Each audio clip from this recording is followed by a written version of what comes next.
with Jordynne Grace and Tessa Blanchard, all signs point to this being Jordynne Grace's send-off match. She lost to Tessa Blanchard. They also posted a video of members of the locker room and TNA staff in the back giving her a standing ovation and handing her a title, calling her the Forever Champ. So it looks like that was her swan song with the company. Kick to the face too.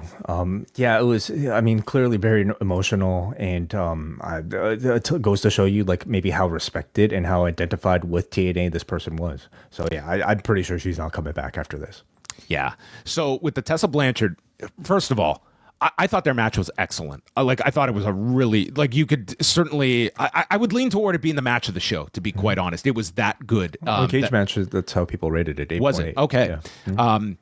However, right in the middle of this, there is it's 15 seconds. It's not as though this was consistent throughout the whole match, but it was a very audible "she's a racist" chant directed at Tessa Blanchard. And I think that I don't know. It's everyone knows what the deal is here, and we've talked about it with Tessa Blanchard over and over. But just to hear that chant, I don't know. I just found it to be such a bad look. I just felt it was just you can't be surprised that it came, but that is obviously there is this match perfectly illustrated what you're getting with Tessa Blanchard.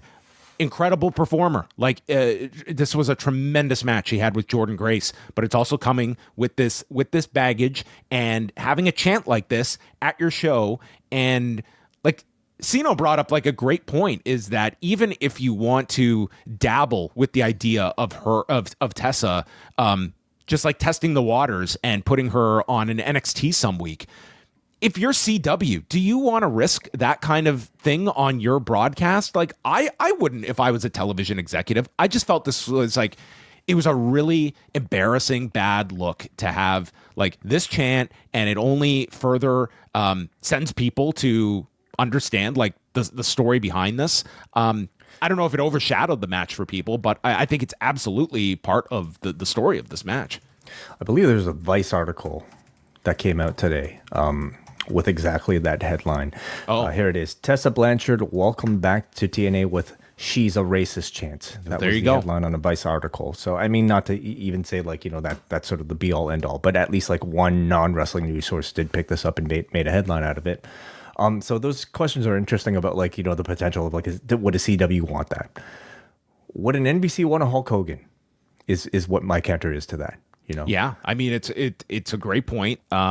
But not to say Tessa Blanchard obviously is nowhere near the star power and maybe the benefit of a Hulk Hogan, but she does, as demonstrated in a match like this, present benefit, and that benefit is she is a spectacular wrestler. In the match, I felt man, you could have fooled me if you told me that these two were best friends and you saw them clapping for each other afterwards, because they felt like they actually hated each other in there with the amount of progression that they put into the match. It resulted in, I think, a wonderful performance from the both of them.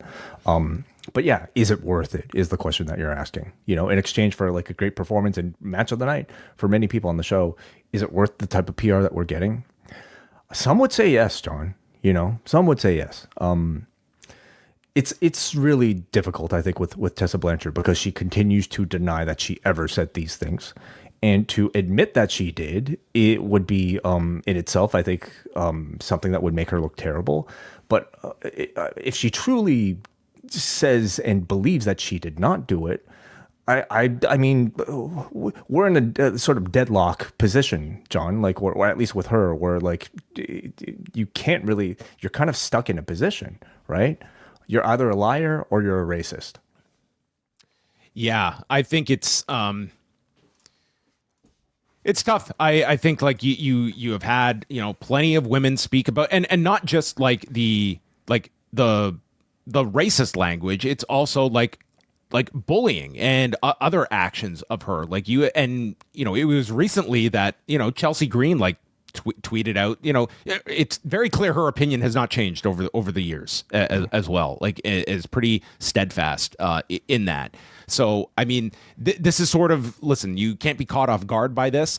It will be interesting. This Thursday is one of the very rare times that TNA is doing a live television show in San Antonio, which actually, her grandfather Joe Blanchard used to promote wrestling there, but you're not going to have the benefit. Like if this chant were to break out on the tapings, or at least on the live broadcast of it, you don't have a net for this live show.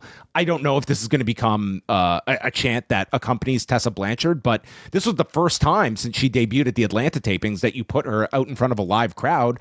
And that's what you got, even if it was a brief chant, but it was a very notable part to this show.